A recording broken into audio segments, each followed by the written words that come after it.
मूल के क्षेत्र। तो मूल के क्षेत्र के बारे में पढ़ेंगे। मूल का शीर्ष अंगुली जैसे मूल गोप से ढका होता है। यह कोमल शीर्ष की तब रक्षा करता है जब मूल मिट्टी में अपना रास्ता बना रही होती है। यानी मूल गोप का काम क्या होता है? मूल की रक्षा करना। मूल गोप में कुछ मिलीमीटर तक ऊपर मेरिस्टेमी क्रियाओं का क्षेत्र होता है। इस क्षेत्र की कोशिकाएं बच्चों बहुत छोटी होती हैं, पतली भित्ति वाली होती हैं तथा सघन कोशिका सघन प्रोटोप्लाज्म होता है। इस क्षेत्र को समीपस्थ स्थित कोशिकाएं शीघ्रता से लंबाई में बढ़ती हैं, जो मूल को लंबाई में क्या करती हैं? बढ़ाती हैं। इस क्षेत्र को हम दीर्घीकरण क्षेत्र कहते हैं। दीर्घीकरण क्षेत्र में क्या होती है? मूल की लंबाई में क्या होती है बच्चों? वृद्धि। दीर्घ मतलब लंबा होना। दीर्घीकरण क्षेत्र की कोशिकाओं में विविधता तथा परिपक्वता आती है, इसलिए दीर्घीकरण क्षेत्र के समीपस्थ क्षेत्र को क्या बोलते हैं? परिपक्व क्षेत्र कहते हैं। इस क्षेत्र में बहुत सी पतली तथा कोमल धागे की तरह संरचना निकलती है, जिन्हें हम क्या बोलते हैं? मूल रोम। मूल में बच्चों एकदम पतली धागे नुमा एकदम संरचना होती है, जिनको हम क्या बोलते हैं? मूल रोम कहते हैं। ये मूल रोम मिट्टी से पानी तथा खनिज लवणों का क्या करती है? अवशोषण करती हैं। ये आपके बच्चों एक पौधे का चित्र है। अब देखिए, जैसे बीज के दो भाग होते हैं, मैंने बताया, ठीक है। बीज को दो भागों में बांटते हैं। दो भाग होंगे, ऊपर वाला भाग प्रांकुर, नीचे वाला भाग क्या होगा बच्चों? मूलांकुर। प्रांकुर अंकुरित होकर प्ररोह तंत्र यानी तना, ठीक है ना, तने के ऊपर जो तना, फूल, पत्ती, फल का निर्माण करता है, और मूलांकुर अंकुरित होकर मूल तंत्र का निर्माण करता है। बच्चों प्ररोह यानी जो आपका तना होता है, ये आपका तना है, तने पर गांठें लगी होती हैं। इनको हम क्या, तने पर एक कोना ऐसा गांठ होती है जिस पर पत्ती और तना, ऐसा नहीं कि पत्ती और तना कहीं से भी निकल जाए, जहाँ पे गांठें होंगी वहीं पर क्या होंगे? पत्ती और तना वहीं से क्या होते हैं? निकलते हैं पौधों में, ठीक है ना। और इन गांठों के बीच के स्थान को, मान लो ये गांठ है, इनको तो हम गांठ कहेंगे, नोड्स कहेंगे। गांठों के बीच के स्थान को हम क्या बोलते हैं? इंटरनोड। क्या बोलते हैं? इंटरनोड यानी आंतर गांठ। जो गांठ होगी उसको गांठ, और जो दो गांठों के बीच का स्थान होगा उसको हम क्या बोलते हैं? इंटरनोड यानी फिर आंतर गांठ कहते हैं, ठीक है ना। तो जो प्ररोह में गांठें होती है वहीं से तना और पत्ती क्या होते हैं? निकलते हैं, और दोनों गांठ के बीच की दूरी अंतर गांठ कहलाती है। ये आपके पुष्प की संरचना है, ये आपका फल है, ये आपका तना है, ये पूरा भाग आपका प्ररोह है, ये वाला भाग आपका मूल है, ठीक है ना। ये आपकी गांठ है, और गांठों के बीच का स्थान आपका आंतर गांठ कहलाता है। चलिए नेक्स्ट आप देखते हैं मूल के रूपांतरण।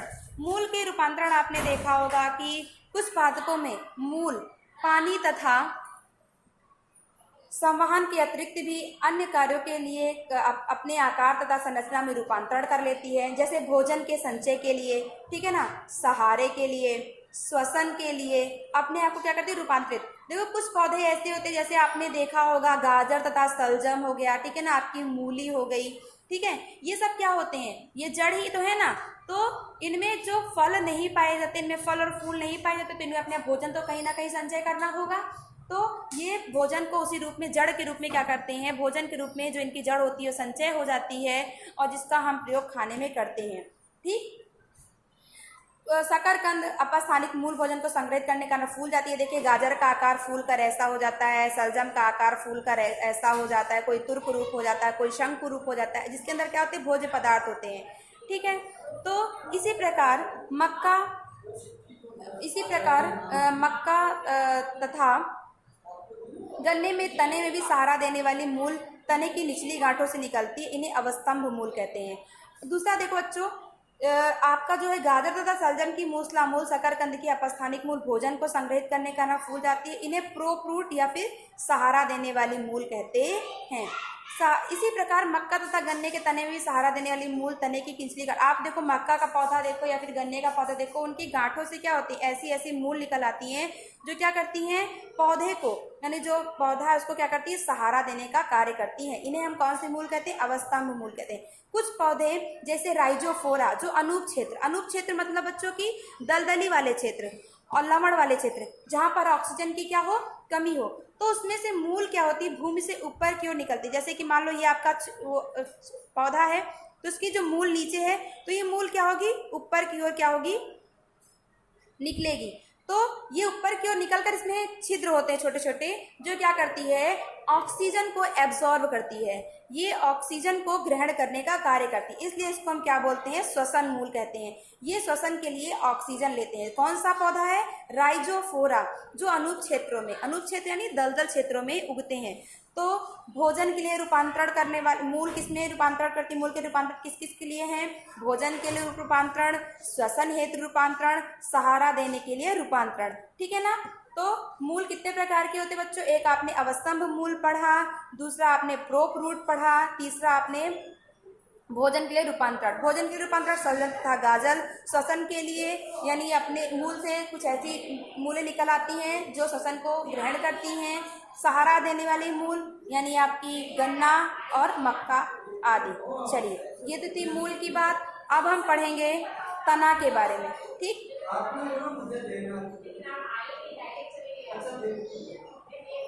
तना अक्ष का ऊपरी भाग है जिस पर शाखाएं, पत्तियां, फूल तथा फल होते हैं।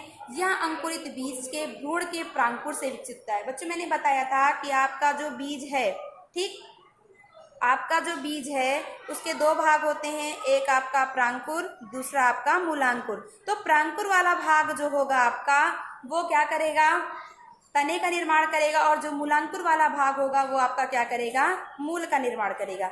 तने पर गांठ तथा पोरियां पाई जाती हैं। तने के उस क्षेत्र को जहां पर पत्तियां निकलती हैं उसे गांठ कहते हैं। मैंने भी आपको बताया था कि तने के हर भाग से पत्ती और फूल नहीं निकलते हैं, केवल तने में जो गांठ होते हैं वहीं से क्या होती है, पत्ती और फूल निकलते हैं। तने के उस क्षेत्र पर जहां पत्तियां निकलती हैं उसे गांठ कहते हैं। जब तना सहसोवस्था में होता है तब हरे रंग का होता है। आपने खुद देखा होगा पेड़ का एग्जाम्पल कि जब तना एकदम नया होता है तो कैसा होता है, हरे रंग का होता है, लेकिन कुछ दिन बाद वो काष्ठीय अवस्था यानी भूरे रंग में बदल जाता है, ठीक है ना। और तने का प्रमुख कार्य क्या होता है, शाखाओं का फैलाना, पत्ती तथा फूल को संभाले रखना। अगर तना नहीं होगा तो क्या पत्ती और फूल लगेंगे, नहीं लगेंगे, ठीक है ना। तो तने का काम क्या होता है, फूल तथा पत्ती को संभाले रखना। यह पानी, खनिज लवण तथा प्रकाश संश्लेषी पदार्थों का क्या करते हैं, संवहन करते हैं। कुछ तने भोजन संग्रह करने के को सहारा तथा सुरक्षा देने और कायिक प्रवर्धन करने में भी क्या होते हैं, सहायता प्रदान करते हैं, ठीक है ना। अब तने का रूपांतरण बच्चों, जैसे अभी आपने मूल का रूपांतरण पढ़ा था कि भोजन के लिए मूल का रूपांतरण हो गया था। इसके बाद आपने देखा था कि श्वसन के लिए मूल का रूपांतरण हो गया था, सहारा देने के लिए मूल का रूपांतरण। इसी प्रकार से तने का रूपांतरण देखिए कैसे होता है। कुछ तने का रूपांतरण खाद्य संग्रह हेतु रूपांतरण होता है, सहारा प्रदान करने के लिए रूपांतरण हो जाता है। आप प्रतान, जैसे आपने कद्दू और लौकी में देखा होगा, ऐसे ऐसे ऐसे ऐसे बेल होती हैं, वो क्या करती हैं, सहारा प्रदान करती हैं, ठीक है ना। सुरक्षा हेतु रूपांतरण, सुरक्षा हेतु रूपांतरण यानी कुछ तने ऐसे होते हैं जिनमें कांटे निकल जाते हैं, ठीक है ना। जैसे गुलाब का पौधा हो गया, नींबू का पौधा हो गया, उसमें कांटे निकल, प्रकाश संश्लेषण के लिए रूपांतरण। जैसे नागफनी का पौधा होता है, पहले तना में बदलता है, ठीक, फिर वो तना जो होता है वो ग्रीन कलर के चपटे भाग में बदल जाता है और उस पर छोटे छोटे क्या होते हैं, कांटे आ जाते हैं, ठीक। तो जो नागफनी होती है वो चपटा हो जाता है और पत्ती में क्या होता है, बदल जाता है, जिससे प्रकाश संश्लेषण की प्रक्रिया क्या हो, आसानी से हो सके। तो तने के लिए रूपांतर, कई पौधे आहार का संग्रह तने में करते हैं, जिनमें क्या होते हैं, फूल फल नहीं बनता है, वो अपना संग्रह किसमें करते हैं, तने में करते हैं। आखिर में कुछ भी भोज्य पदार्थ के रूप में कहीं ना कहीं इनको संग्रह करना है, ठीक।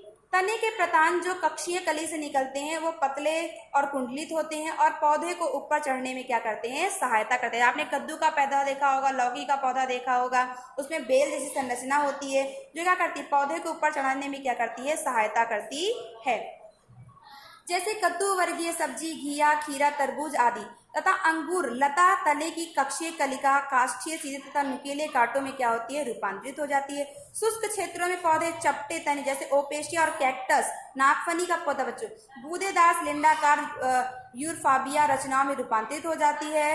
इसके तने में क्या होता है, क्लोरोफिल होता है जो प्रकाश संश्लेषण में बच्चों क्या होता है, हरे पेड़ पौधे सूर्य के प्रकाश की उपस्थिति में अपने भोजन का निर्माण करते हैं।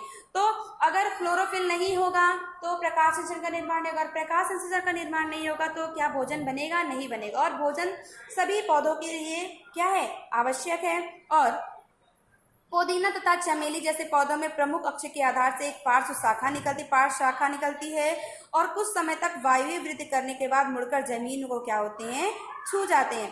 पिस्टिया और आइकोर्निया जैसे कलीय पादपों में एक पार्श्वीय शाखा निकलती है जिसकी पोरियां छोटी होती हैं और प्रत्येक गांठ पर पत्तियों का झुंड तथा फूल का गुच्छा होता है तथा क्राइसेनिया में पार्श्वीय शाखाएं आधार तक तथा भूमिगत तने से निकलती हैं, मिट्टी के नीचे क्षैतिज के रूप में वृद्धि करती हैं और उसके बाद बाहर निकल कर आती हैं और पत्तियों युक्त क्या होती है, प्ररोह बनाती हैं। देखो तो आपने देखा कि तने का रूपांतरण किसमें हो सकता है। तने का रूपांतरण भोजन के लिए हो सकता है, तने का रूपांतरण सुरक्षा करने के लिए हो सकता है, तने का रूपांतरण फिर पत्तियों के निर्माण में होता है, जैसे नागफनी का मैंने बताया, ठीक है ना। तो ये देखिए बोगनवेलिया का है, ये तना किस में रूपांतरित होगा, कांटे में रूपांतरित होगा। प्रतान देखिए, ये जो तना है ये प्रतान बना लिया, जो पौधों में सहारा प्रदान, सुरक्षा प्रदान करने में यानी सहारा देने के लिए क्या होता है, निर्माण हो जाता है। तो नेक्स्ट वीडियो में हम आपके पत्ती के बारे में पढ़ेंगे। आज के लिए बस इतना ही। Thank you.